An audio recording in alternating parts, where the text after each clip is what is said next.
Ow! I need to put on lipstick because I look a little trash.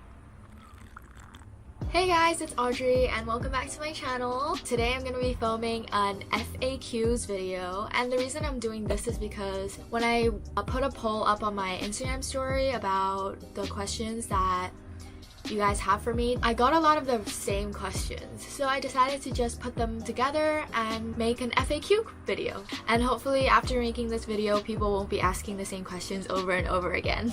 I wrote them down on my notes and let me get them out. I also added some questions that I just wanted to answer by myself because I think these are the questions that I get a lot in real life, and these are not questions that I've compiled from the poll option on my Instagram. They're just questions that I thought people always ask me.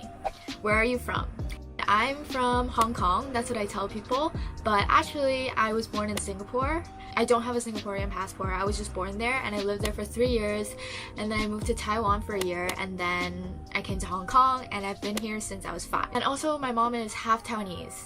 I'm half Taiwanese, half Hong Kong, but I would usually say that I'm from Hong Kong because I grew up here. But I also hold a British passport, so that's a little confusing, and that's because my dad had it because of the British handover. So yeah.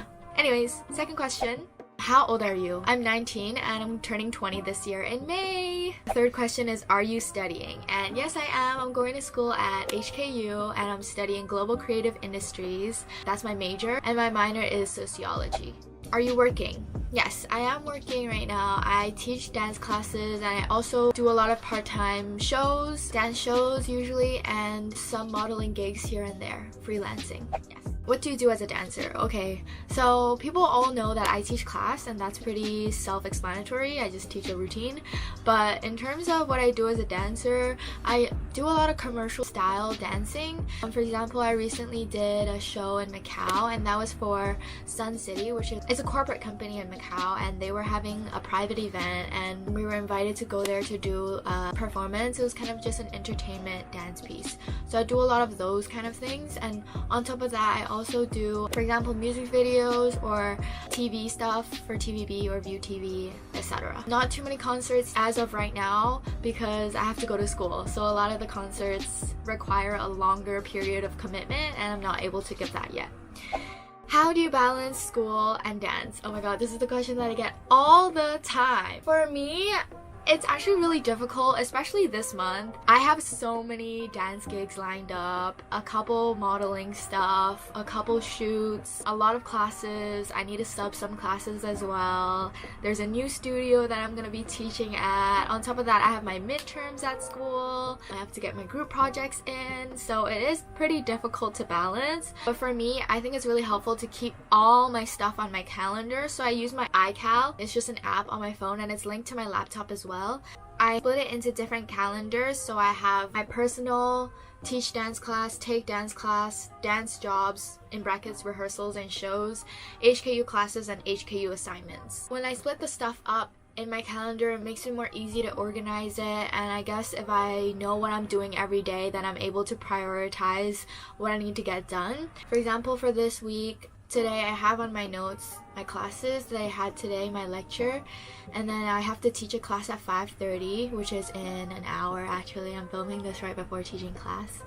And then I have coffee with a friend, and then I'm gonna be cutting music for, I'm choreographing something for CUHK. And tonight I have a rehearsal at 12:30 to 2, so I need to get all that done today. I'll split things up like this, you know, so I can see what I have to do. I also set little reminders. For example, if I have an essay due in a week, then I will also make an update on 1 week before. I'm still kind of working on my time management, but I think the reason why I'm able to cope with it well is because since I was young, I've always been balancing dance and school. Now it's just on top of keeping up with my dancing, I also have to make sure that I am choreographing and I'm getting to the rehearsals on time and everything. It's just taken to the next level where I actually have a lot more responsibility and I'm not just taking classes, I'm actually in charge of those classes, or I'm in charge of leading a rehearsal, or I'm getting paid to be in the rehearsal. So there's just a little bit more responsibility, but I think I'm quite used to it since I've been dancing since I was 5, so I kind of knew how to balance extracurriculars on top of school. So yeah. how did I get into dance and how did I become a dancer? And for this question, it's actually quite a long story, but I'm gonna try and minimize it. I pretty much started doing ballet when I was 5 years old, and I quit ballet when I was around 13 because I thought it was really boring, but I actually finished all the grades. I did up to grade 8. And then I joined an organization called Youth Arts Foundation, and I did a lot of musical theater, contemporary, jazz, those kind of styles. I did a lot of acting as well with that company. I mean, not company, that organization.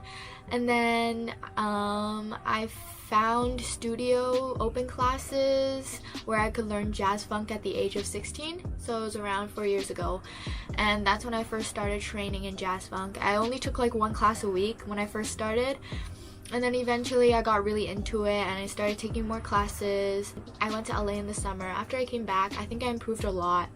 And one of my friends asked me to sub their classes, so I subbed it. Yeah, so once I started subbing classes, a lot of people just asked me to sub their classes, and then eventually I got my own time slot. And how I landed my first dance gig was when I was 17. After I've been taking commercial classes for about a year, my teacher asked me to be in a concert, and that was my first ever dance gig. It was in the Coliseum, which was crazy. It was so crazy. I was so mind blown. I was working with everybody that was like 10 years older than me, 6 years older than me, and I was honestly so lost. But it was honestly such a great experience. And then from then on, I just booked a lot more other gigs, and I've been just doing a ton of shows lately. Yeah, pretty much. And that's how I got into being a dancer and dancing. And I'm still working on everything. I'm still trying to get better as a dancer every day. Just because I'm making money off of dancing does not mean that I can just stop here. I want to be the best that I can ever be. So that's pretty much it for my FAQs video. I hope you guys enjoyed it, and if you guys have any other questions, I want to be making more Q&A videos, so please leave them in the comments. And I'm actually thinking about filming a Cantonese Q&A, so if you have any Chinese questions, comment them below. And yeah, I'll see you guys in my next video. Thank you guys so much for watching. Bye!